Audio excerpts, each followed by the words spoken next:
Hi, friends. Welcome to Law Chat with Girja. My name is Girja Bhargav Patel. I'm a mother. I'm a wife. I am a podcaster. I am an educator. I am a businesswoman. I am an entrepreneur, and I'm a lawyer.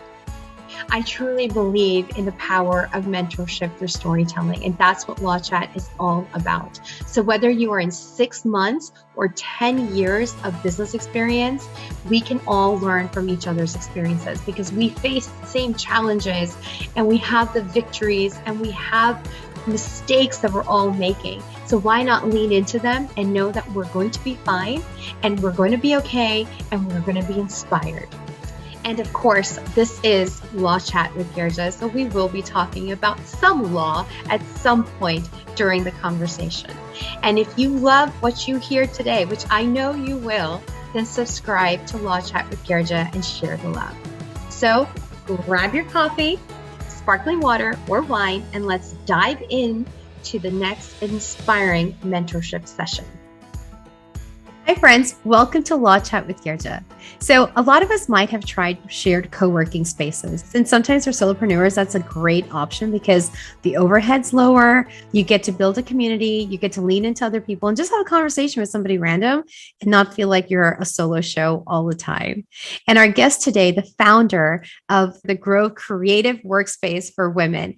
I have known Lori, I think, for a couple years now. Yeah. And I've had the opportunity to go hang out at the Grove, which is such an amazing co-working space for women. And she's the founder of it. She's the creator of the concept behind it. And it's absolutely nothing like what I've experienced in any other co-working spaces. And so I'm so happy that my friend Lori is with us today to talk to us about her journey and also how she started this co-working space and collaborating with other women. Because at the end of the day, what I really see her as is a super house that is supporting women and their dreams. And so welcome to Law Chat, Lori. Thank you for being with us here today. Thank you. Oh my gosh, what a wonderful introduction. Can you just travel with me and go with me and just like introduce me to people? That's awesome. You're so sweet. Yeah. But truly, like, if anybody is in the Woodlands area or in Houston area, even going to the Grove and just even hanging out there for a few hours, because you do welcome that. You do welcome visitors. Oh, sure. It's cool the way you've set it up. It's a community that's built on friendship and sisterhood. And I do see that support that you just provide to the people that are just working there and the spaces that they're in. And it's, you're pouring a lot of love into them and a lot of support with your words and your actions. Thank you so much. It's such an honor to be here. I appreciate it. And we have known each other for a few years. And if it weren't for the Grove, I wouldn't know you. So I am so grateful to the Grove and that experience of just being able to bring so many women to my life that has just made it just a richness. There's just such a richness and sweetness in life when you get to just be surrounded by all kinds of women, It's really funny because as I'm saying that, I remember the very first bit of press that we got for the Grove. And I was coming home from my mom and dad's house late one night and I scrolling through Facebook while my husband's driving or whatever. And I see this article pop up on the Grove and I'm like, oh, that's me. Like, what is this? and I start reading it and someone from one of the local newspapers had done an article, never talked to me, never interviewed me. And it was titled "No Boys Allowed." Oh, wow. Like it was just this negative, and I was like, and then the comments were like, oh, I can't wait to see the cat fights that happen there. Like all women working together, so I quickly reached out and said, hey, this is not the vibe that we're trying to portray. We are not excluding men. We're just female women focused. Right. And so I think that's the world we live in, is that people get so scared that there's not enough for them to be successful. Mm-hmm. And so they don't openly welcome other women into their circle. There's a lot of cattiness and a lot of competition. And I have honestly not seen that at the Grove. And we currently have close to 40 members. And August will be 3 years that we've been open and women have come and gone. And I've never seen that. It's just a welcoming space. And I'll attest to that too. Whenever I have come, and of course, it's been very few times, but whenever I've come, the energy that I feel what embraces me is absolutely opposite of that. It is a place where I feel like everybody's helping each other. People are there to work, to grow, to build. And, you have some common workspaces and you also have offices in there. And it's just so cool because the space is like in this cute little corner of, is it the Woodlands? I always get confused. It's in that area. It's on kind of the edge of the Woodland Spring. We're right on yeah. 45. So it's a really easy access. We've even had people like fly into the airport because we're not that far from IAH, and they fly in for the day. They need an office space. They come by and grab an office for the day to meet a client in town. So we do lots of different things. I mean, yeah. It's fantastic. And I've never felt any of that negative stuff. In fact, it's always been absolutely opposite of that. But, it's not easy to create that though.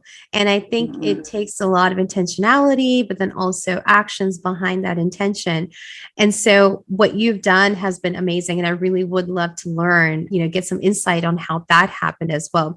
But before we get there, what I really want to know is, where did this journey start? And I know that we were talking beforehand and you weren't the traditional path. You kind of went off the beaten path, but look at you today. You are a mom of 4 children and you are thriving in your family, and you're also thriving in your professional life. And thriving means not that every day is going to be amazing and awesome, but you're doing well. You're moving forward with that and you're growing from that. So tell us, how did it start? Well, let me touch on that really quickly, because I think this is the society we live in, that if someone appears to have it all together, we just think they have it all together. Yeah. And I don't, and we don't. My family doesn't. We struggle. There have been times over the years that my husband and I thought, oh, we're not going to make it through this. We are not going to make it. We don't like each other very much right now. It takes, like you said, the word is intentionality, and just really allowing yourself to be in those moments when it's not great, and not trying to run from the adversity, because we don't learn in our comfort zone like we learn in the hard times, and I learn a lot more from failures than I do from successes.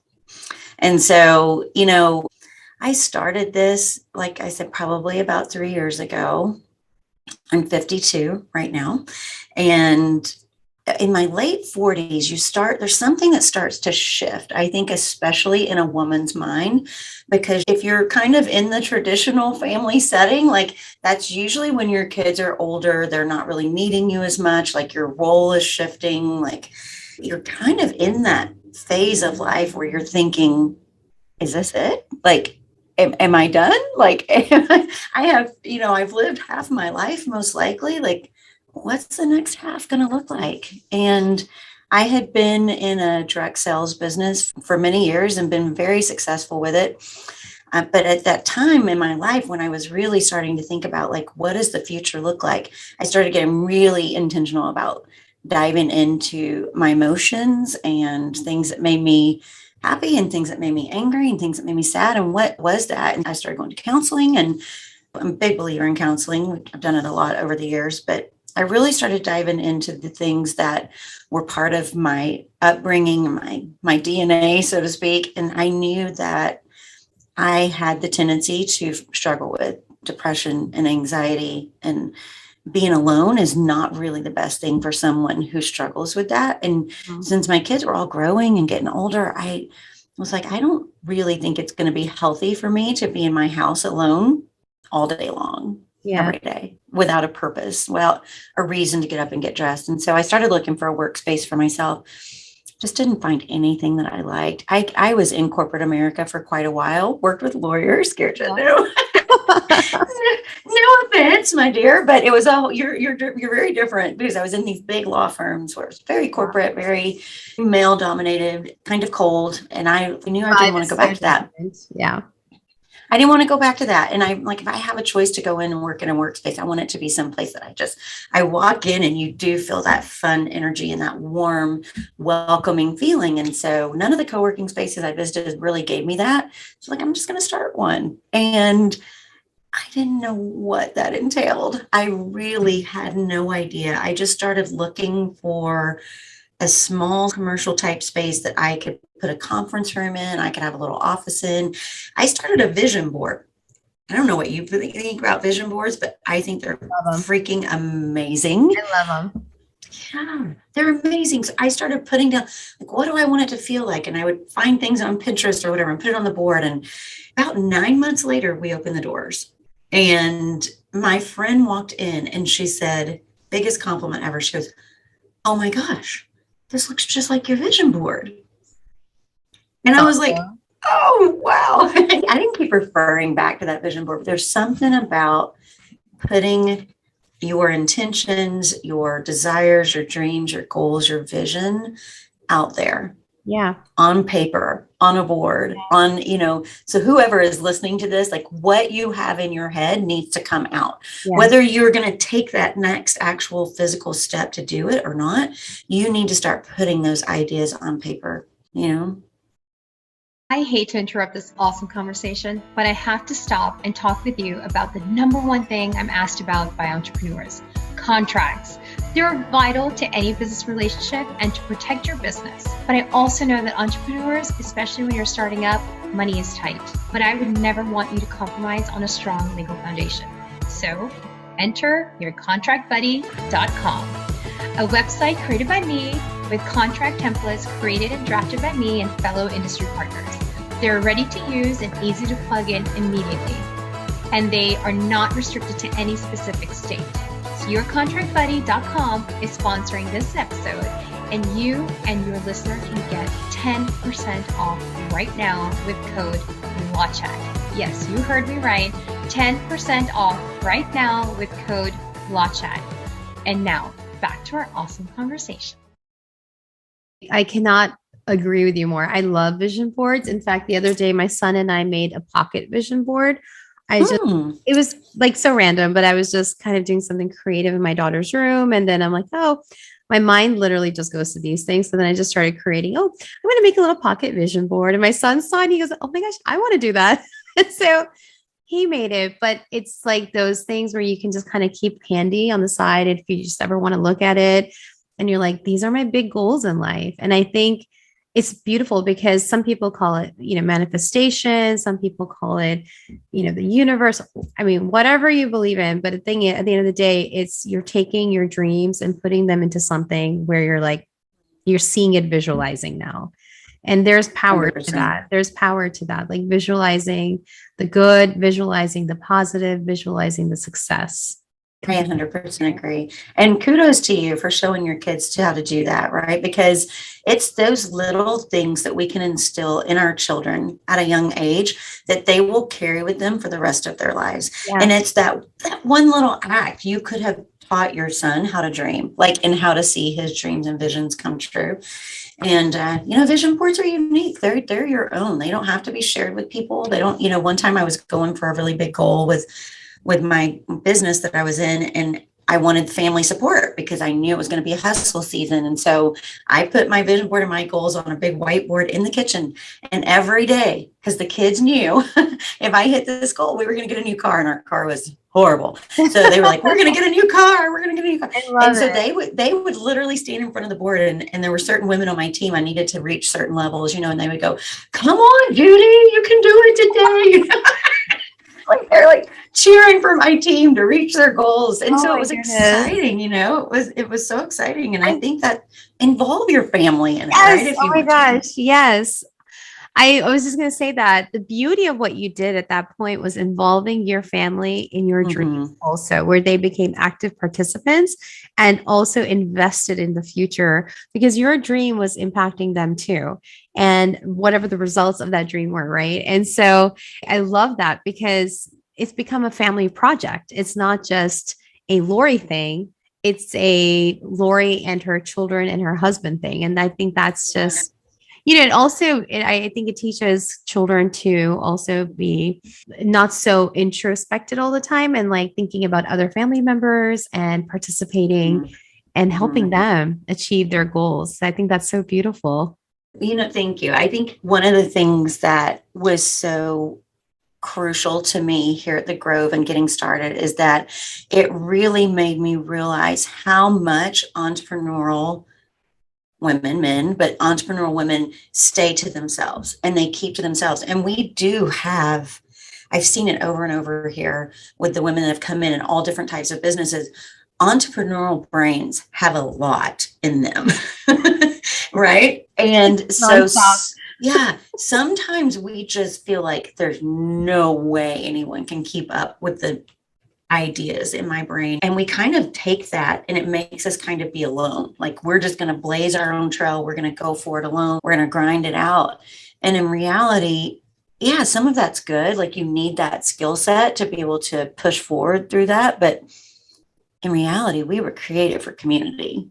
Yeah. We were created to have someone to bounce our ideas off of, someone to encourage us and hold us accountable and keep us focused, because this is what happens with entrepreneurs. And I've seen it so much. We try to do all the things. And, you're smart. You can probably accomplish a lot. I know I can accomplish a heck of a lot. And I do most days think I can do all the things. The problem is, can I do all those things well? Yeah. And that's what happens, is that we run ourselves out of steam. We run ourselves ragged thinking, oh yeah, we can do all this. I can do all that. I can take that on.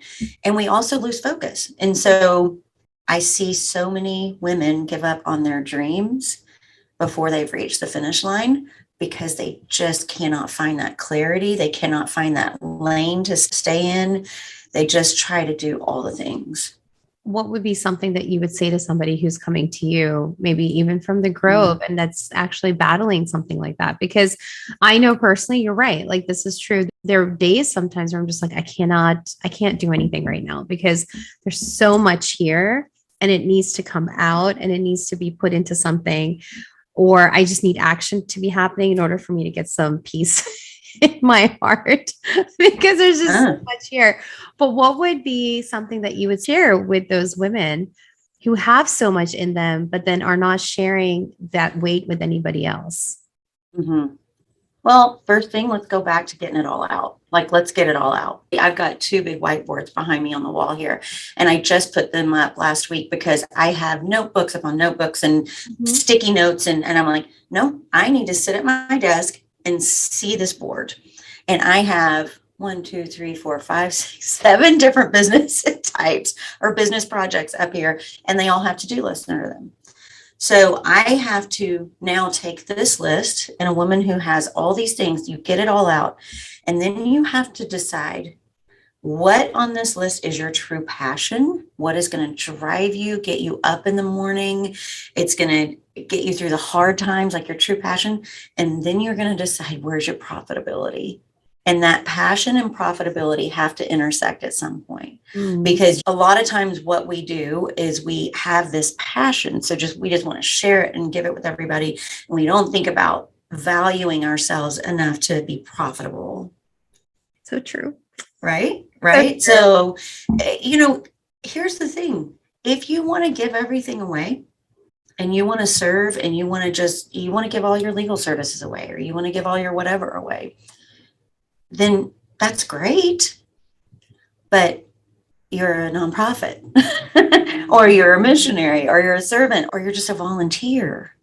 Yeah. If you want to be a businesswoman and you want income, then you have to place enough value on yourself to price your product or your service at that value, right? And being with other women who can help you see that value is where this community comes into play.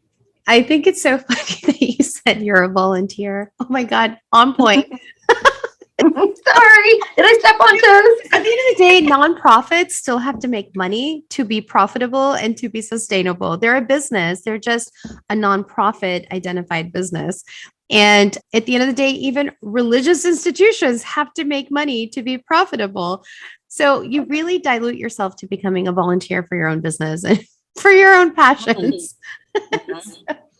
I can't that is so true and so on point. I know that is a very big problem, is to actually value yourself in a way where you are monetizing it in a way that feels good to you, but then also it's worth it. Like, you're putting the worth on it properly and not just devaluing everything you're doing. Because yes, you're right. There are days I overdo for most of my clients because it's just a different like you said earlier, I'm not the regular lawyer that's out there in the offices that have to do billable hours. I don't have that. And so I have a totally different way of doing things. And sometimes you're right. Like there's overdoing because I'm just like, oh, well, it's no big deal. I'll just do that too. And you're like, and sometimes it really isn't, right? Like it's not a big deal. Like I can do that in my sleep. That's so easy. Let me add this on to the client. Let me give this to them.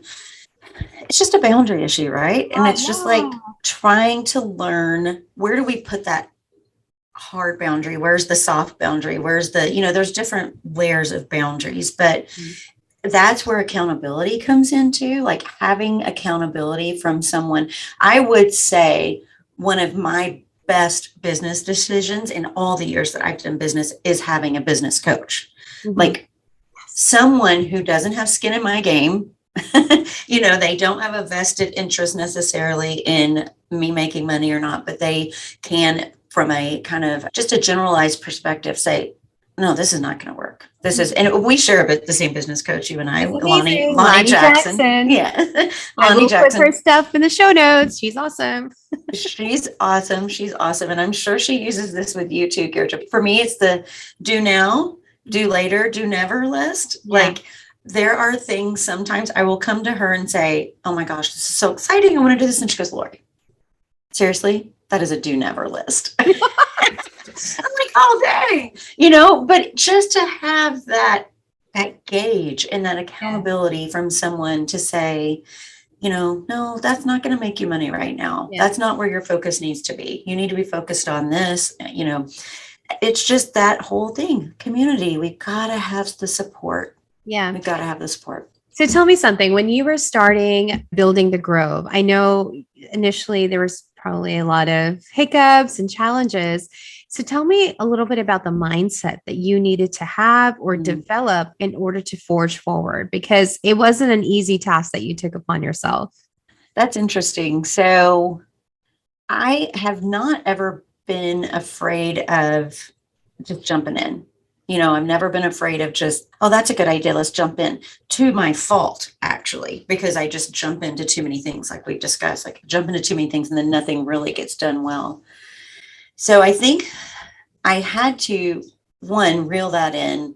But the biggest mindset that I had to overcome was fear. And I think that is probably universal. I think that most people have some level of fear. And mine was just the fear of, is this actually going to work? Mm-hmm. Am I actually going to work? And we didn't have to put a lot of startup money into it. So I kept thinking in the back of my head, like, I'm going to give myself an out. Like if this fails and it doesn't work, it's just the price of a car. Like I'll just pay it off. I'll just close up shop, sell everything off, pay off the car, and so it wasn't a huge, huge financial investment, but also the fear of just, what is everybody going to think of me? Yeah. What are people going to think of me? And because I got some pushback from people like, oh my gosh, this is so fast. Why are you opening this business so fast? Like, and those things then stick in your head. Like, oh, maybe I did this too fast.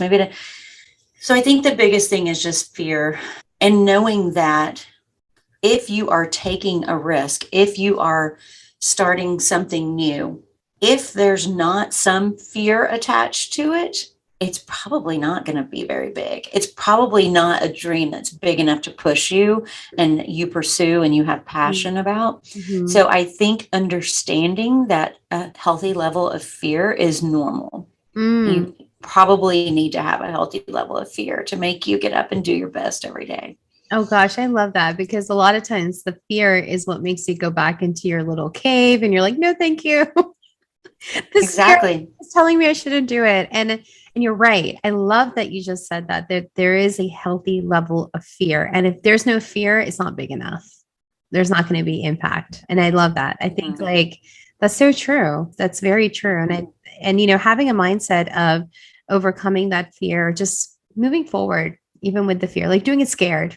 100% doing it scared. And there's different levels of risk, right? When we take, I mean, you're a lawyer, you're risk adverse, like you're trying to help us with the contracts. Like don't put yourself out there unless you're fully like protected and whatnot. And I highly recommend that. Like that was the very first thing I did was hire a lawyer to help me set up the paperwork and the contracts and everything to protect me, to protect my family, all that stuff, protect our members. But, I just came back from Dallas. I just got back yesterday, and I was meeting with a guy for 2 days on opening a co-work space for him in Dallas. And again, I have that thought in the back of my head talking about value, like, oh my gosh, why would somebody pay me for this? Why are they paying me for this? But then if I step back and look at it from another perspective, I'm like, oh, I've done this. That's why he'd pay me for this. I've done this, So understanding your value is crucial. But as we were wrapping up the meeting, he was telling us that he started reading his new book called The Happiness Trap. Have you read that? No. Okay. From what I understand, I could totally be misinterpreting it, but it made total sense to me. The happiness trap is basically that society tells us we have to be happy all the time. And there's something wrong with us if we're not happy all the time. And what I have learned in life is that happiness and sadness can coexist. Happiness and fear can coexist. Excitement and fear can coexist. And most times they do. That, they really do, because I don't know happiness if I haven't experienced sadness, because it's the opposite, right? So I have to know sadness to experience happiness. And so I think that we have to put on those comparison blinders, because we just compare ourselves to everyone's fake perfect life, and we're not. And so know that you don't have to feel happy all the time.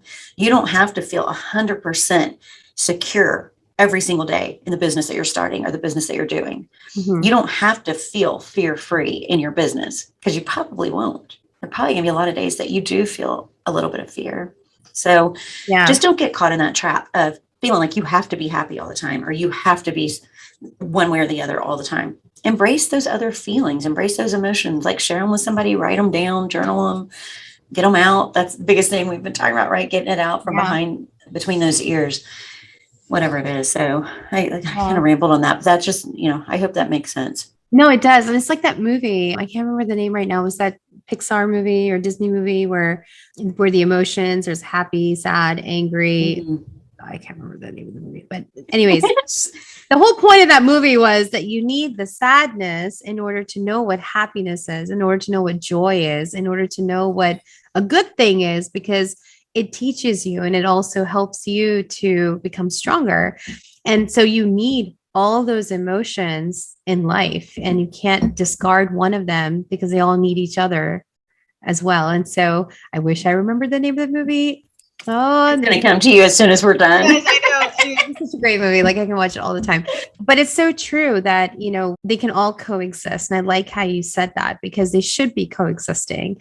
And it's hard though. There are times when just recently, there's just something that I'm really invested in right now, emotionally, in this new thing that I just started, and it's so crazy. And so there was like just a minor setback. Minor, I say, because now it's all fixed. But at that time, it was like huge to me. And I just, at that moment, though, I felt, wow, I did not realize how invested I am in this project of mine. Like emotionally, I'm so invested in it, not like financially, but emotionally, I'm so invested in it. And two, that I love my investment in it emotionally, but I also cannot be so fearful of it going, like it being something that has to end, or something that is not continuing in the path that I thought it should be continuing in, and giving myself flexibility to say, if that door is closing, it's meant to close, and there's some other doors that are going to be opening up. But this project is something that you're still doing. You're not going to just leave it because that door closed.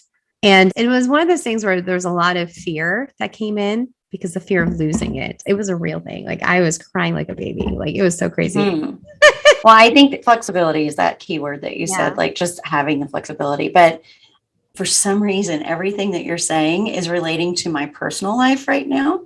Because before we came on camera, we were talking about some of the things going on in my life right now. And right behind me, you can see, I don't know how clearly you can see, but it's my daughter. Yeah. Last summer, she went to Africa for a couple months, I think. And my children are 17 to 23 years of age. There's 4 of them. And my older 2 started traveling internationally for the first time by themselves or with groups, without me. When my oldest was just after his junior year of high school, he went to Africa for the first time. That was not a pretty trip for mom. Like, it was I just kind of went, I kind of lost it, because you don't have a lot of communication with them, and, they're 18 hours away, 20 hours away, whatever, so it was a great learning experience. But what I learned at that time, and sometimes it's easier said than done, but what I learned at that time is that the more I love my children, the more I have to love them with my arms open. Yeah. And I have to love them and let them have the freedom to go. And that's really, I've got one about to go off on an adventure in Alaska. Then Allie, the one who was in Africa last summer, is going to be going in to live in Mombasa for many months after she graduates from college in May. And so I can't control them, right, when they're not there. So I have to, as a mom, I have to love them enough to let them go. And that's really kind of how we are with our businesses. Like, we're kind of the mom to our businesses. And so we really do get emotionally attached and emotionally invested, but we have to still be able to open our arms to it and let it go if it's time to let it go. And sometimes we don't do that because we are so emotionally attached. Again, I'll go back to say, that is why a business coach, accountability, community is so important. Yeah, so important. Yeah. So important. So I want to kind of shift a little gears right now and talk about the community that you have built. And I want to kind of talk about how you built it. And was this originally your vision, or did this just very organically become the community that you built? My original vision was to fill a need for myself. Like, I needed to have an office space. And so I figured other women needed to have one too. So I just decided I'll create my office, and then I'll do this co-working thing where other women can come in and work. And I'm telling you, it has totally blown me away. Like, just the women who have come in here from all different walks of life, all different stages of life, all different beliefs, all different political values and beliefs. I mean, we truly are a melting pot here at the Grove. And I don't really know how this started, other than how it got to where it is now, other than just everyone here being willing to open their arms to everyone. Like, it is just like, yeah, you're different than me, but it's okay. Like, there's enough room at the table for people who are different than you. And I wish I had like a complete like recipe for this so that I can say, let's go create this same community somewhere else. But I think every place we open a Grove is going to be unique. Because the women are going to come in and be unique. But I think the biggest lesson is just to know, like, love is really all that matters. Like, if you think differently, if you voted for a different president than I did, if your skin color is different than mine, if your religious beliefs are different than mine, my only job is to show you love and kindness. That is my only job. And there are times when you have to put on your business hat and say, okay, look, this is not working for the Grove, so this is going to be time for you to go. And I have to do that. But for the most part, it's just about opening the doors and being a loving, safe space for women to come. Yeah. Yeah. And so when you were now consulting, now you started this also as consulting for starting, workspaces. So what are some of the elements that are absolutely necessary? If you were like talking to a client of yours when you're just starting this kind of a business. If you are interested in starting a co-working space, there are a couple things that I have learned, through trial and error over the past couple of years. We do have a couple of options. Like you said, I can come in and consult with you and just basically provide hand holding support for the first 12 to 18 months to get you up and running. Or I have created a Grove affiliate package. So you can open a Grove and actually be part of our Grove network. And so you would be part of our website, part of our Facebook community, part of all those things. And so you'd have our intellectual property, our logo, and all that stuff. There's those options. But if you're looking for something like that, first and foremost, it needs to be in a location where you've got some traffic. So you've got people coming by. It can't be stuck off in a field somewhere and nobody's going to have, drive by and see you, or, you're just so far away from everything. I think it would be really valuable to be looking for a space that's close to a school or close to a place where moms can drop off kids. So if you think, a lot of our women here are moms, and so we're busier during the school hours.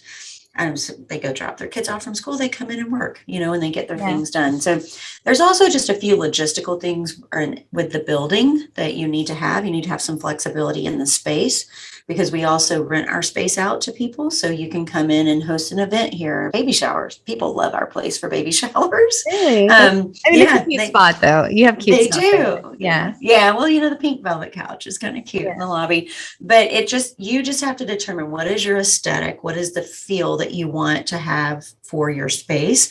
And then you've got to have some private office areas, private conference room space, a little kitchen break area. You're looking at probably a minimum to get started of about 1,000 to 1,200 square feet.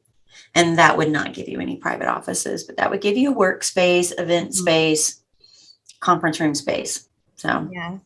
Wow, that's wonderful. I think, there's so much that goes into it. And when you walk into the Grove, you have all the private spaces. You even have a little shop there where people can put their personal, like whatever they're selling, if they're making something, or, they're part of some bigger organization, they're selling something. And that's just so cute. You have a kitchen space also, which is really nice. And common workspaces are just really cute as well, where you host workshops and, you host clearly baby showers too. We've had gender reveals here. We actually have a church now who comes here from 12 to 2 every Sunday. They're just a small little startup church. And it's just weird. Yeah, it's just great. It's just a flexible space. Yeah, flexibility. There's our keyword: flexibility and community. Flexibility. That is so wonderful. So, is there any other challenges that you have faced that really are pronounced to you that were very instrumental to where you are today? Because of I started out this whole concept just by kind of throwing things at the wall and seeing what was sticking. As far as a branding campaign or a marketing campaign, I would highly suggest that any business that you're starting, you immediately start working with a branding expert. You immediately start working with and I hear you right now. I hear you asking this question in your brain: how do I afford this? I know that's the first question that somebody's saying when they're just starting a business. The real question is, how can you not afford this? Because you have to have this, because it's basic foundation and cost of doing business in order for you to be more successful faster. And so you could do all these things by yourself. You could. And I did. I tried for a while, but not until I really focused in and got someone who was really helping me be intentional with that. Again, it's can we do all the things? Yeah, we probably can. Yeah. But can we do all the things well? Absolutely. And I think when the question is, can I afford this? If you haven't already done this, when you're building a business, and this is something you need to do, is to create a budget, is to create a forecast of where you are seeing your business go. And that way, the line item will be there to see if you can actually budget into your budget, marketing and branding and creating a logo and, doing all that stuff. Now, it's not necessary that you create a logo in the first day, but what is necessary is having a plan of action and having that in a actual spreadsheet where you're not overwhelmed now because you see it on a piece of paper and you see the money in a piece of paper, that you can actually afford that budget. And whether it's a $100 budget or whether it's a $10,000 budget, it's there, you see it, and you're like, I can do it because it's written out now and I'm following my plan. Exactly. So the biggest thing that we can reiterate is it all has to come out of your head and it has to all get put down on paper. Yeah. And then you can start making sense of it, right? You can start deciding like, this is going to be the path we're going to go. This is the look, the feel that I want to portray. And then it's just a step at a time. So when someone's talking about starting a business, or they look at the end result, right? And the end goal, and they think, this is what I want to be with my business. This is what I want to do with my business. They look at Z and they're at A. So they don't consider all the other steps to get to Z. Like, all I am asking a woman to do who's ready to start her business is to take the next step. What is your next step? Not what's your end step, because you're going to grow and learn and hash all this stuff out as you go. But if you have an idea in your mind, or you've already got a concept, or you've already got a business started, what is your next step that you're going to take to get you to the next level where you want to be? Yeah. You know? I love that. And then I think like you're right. Like if you start looking at your end goal and then kind of working backwards and then seeing, okay, these are all the steps that I need to take from A to Z, but I'm just going to kind of work backwards and figure this one out. I mean, just amazing, amazing advice. And also so much like calm wisdom is coming out of you. So thank you for all that. So this is Law Chat. And I know that you had said already that you had all of your contracts in place beforehand, which I think was very, very smart on your end to get that done. Is there anything else that you would suggest another person about the legal aspect of their business? Well, I think first and foremost, you probably want to set up an LLC. Like, you want to protect your business from your personal. And so if something goes wrong with your business, you want your business encapsulated so that nobody's going to come after your personal assets. So first and foremost, LLC. That's, I'm sure you can help with that. And then from there, you really have to think through the different aspects of your business. I would not start accepting clients or start accepting whatever it is until you have a contract with them, because this is what happens so often. We think, oh, it's just a friend. I'm just going to do this for a friend. If you want to keep that friendship, you need to be very clear about the relationship that you're going into with them. And you may even say to them, I know this may seem silly that we need to sign a contract, but I really want us to be clear from the beginning how this is going to work and what's expected of you and what's expected of me. And that's what a contract does. A contract just makes everything very clear from the beginning. So I don't care if you're selling flowers or you're selling tacos out of your truck or whatever it is. Like, you need to have very clear operating guidelines, and that's where legal is going to come in and help you. And it's really not as expensive as what people think. Like, especially with Girja, like, because she's not in one of these big high dollar billable hour firms, she is geared to help you as a startup, as a smaller business, to be able to get all those things accomplished within your budget. Yeah. Thank you. Thank you for that little shout out. I appreciate it. You're so welcome. Yeah. I think, one of the biggest, like how you said earlier, I don't have a budget for this. Like, that's a lot of times what people think when you're saying, oh, get your marketing done. Oh, hire a coach. I mean, I would absolutely be like, hire a coach when you are starting a business. Hire somebody who you can lean into, who can keep you accountable, but at the same time, allow you to just decompress when you need to decompress.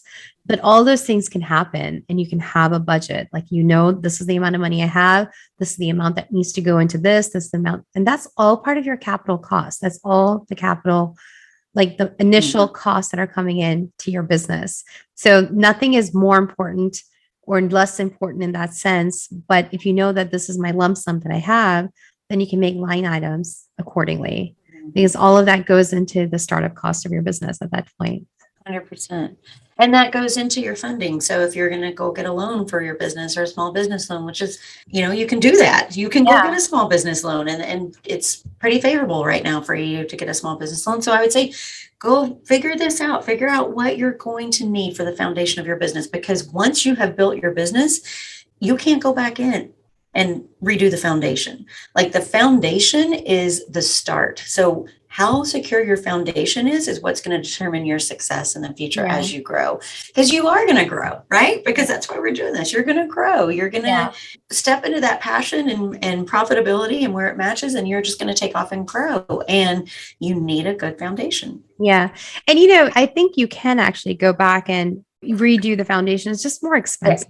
Exactly. And I thought that when I said it, that's so Yeah. right. Like It's if more your expensive. foundation in your house is cracking and it's messed up, you can go in and fix it, but it requires tunneling under and redo it and jacking your house up and Yeah. it's so expensive. So let's just don't make that mistake Yeah. from the beginning. Build that good foundation from the I beginning. completely agree with you. And also just keep revisiting it. 100%. 100%. So, we live in Texas, right? So it gets yes. freaking hot here. And so foundations can crack if it's super hot and dry. Yeah. So whenever I'm outside watering my flower bed, I'm literally watering the foundation of my house. Like I go out and I spray the hose. I'm just like, it may not be doing anything, but I'm like trying to keep a check on my foundation because if I start to see a crack or something, I got to catch it before it gets too bad. Out of control. Right? Yeah, absolutely. Too out of control. Absolutely. So one of my questions that I always ask every single guest of mine is, what is your anchor? When things are kind of going crazy around you, what holds you steady? Oh, well, okay. With beyond a shadow of a doubt, my anchor is my faith. Mm-hmm. That is my anchor. When I feel like things are starting to spiral out of control and I've got this anxiety running and everything seems to be running high, I realize that I have not had my time to just sit and be quiet and just listen and pray and read my Bible. And, that is my anchor 100%. And when I find myself going back to that and really having 5 minutes a day just to sit and let my brain be quiet and just listen, then I feel like things go so much better. Mm-hmm. Mm-hmm. I agree. Yeah. I agree. And everybody's different on that, right? Right. So that's, you got to find your thing. You got to find your thing. Everybody's that's my different thing. on that. I have a quite strong stance on my anchor too, but I just feel like you're right. Everybody's different. Everybody's anchor is different, but I do believe that, and it doesn't matter what everybody's anchor is different, but I do believe that the anchor needs to be something beyond you, something beyond whatever is in the human, in my grasp. Like, even if it's my family's there, they're a huge support. My husband's a huge support. Everybody, they're here to hold me. But at the end of the day, there's something bigger and beyond that, which is God for me too. So it's, absolutely my It thing. definitely has to be something from the spiritual realm. Yeah. I fully believe that. Definitely there. Thank you for sharing that. So I know we talked about a book earlier today, which I haven't read, and I don't think you've read it either. It's called I haven't, but I'm going to. What was it called again? The Happiness Trap. The Happiness Trap. It's got a smiley face on the front. Oh, that's kind of creepy, actually. I know. Love it. Love it. Is there any other book that you just absolutely love and you want to share with us today? Well, there's two. One is called Present Over Perfect. And so just being present in your life over trying to be perfect when you show up. And then the other one is My Best Yes. My Best Yes. Okay. And I know I'm saying that a little bit wrong, but we'll get it. I'll get it to you and you can put it in the show notes. Get it. Yeah. We'll get it in the show notes. But it's Lisa Turkowitz. Both of those books are so good for me because my daughter, even for Christmas one year, gave me a little necklace that said Present Over Perfect because they know how important that book was to me. Yeah. And just that is when all these things that we've talked about can either be inspiring to someone or totally paralyzing to someone. Like, I have to do so much. If you wait until everything is perfect to show up, you're never going to get there. Show up. Yeah. You're never going to show up. Yeah. So nobody has it all together. Nobody has it perfect. So being present and fully whole and present in what you're doing and where you are. We have a saying in our family, wherever you are, be all there. Like, that's more important than being perfect. And then the best yes is just that. Like, there's so many things that we can say yes to that are really good. But if I'm saying yes to something, I'm saying no to something else. So am I giving my best yes to something, or am I giving a yes to just another shiny thing? So we have a saying, and Lonnie and my member services manager here, we all work on this together, but it is like, we have a rule of no shiny thing syndrome this year for 2022. Like they will tell me like, no shiny thing. That's a shiny thing. We're not doing that. I love it. So that's not the best yes for me if it's just a shiny thing that seems exciting, right? Yeah. So, yeah. I love that. No shiny syndrome. I think we can all take a dose of that one. Yeah, exactly. No shiny thing syndrome. We Lori, all have it. how can people reach out to you and how can they come visit the Grove? Like where can they connect with you? Well, so our website is thegroveworkspace.com, so they can find most of our information there. But we do have a way for women to connect, a couple of options that are virtual. So if you're not local to the Houston or Woodlands area, we have a new directory that is a virtual directory, and it's called thegroveddirectory.com. And you can go there, and it's just getting started. We have probably about 50 women in there right now, but it's a very affordable business listing for you. It's $27 to $97 for a whole year. If you choose to go with the $97 listing, you actually open up a chance for people to give you reviews. You can post products that you have for sale. It's just a much more robust listing. So if you're thinking of getting more eyes on your business, that's a great way to do that. And then also, if you're looking for a product or service for a housekeeper or for someone to do legal work for you, go look there first. Let's go find a woman that we can support in business.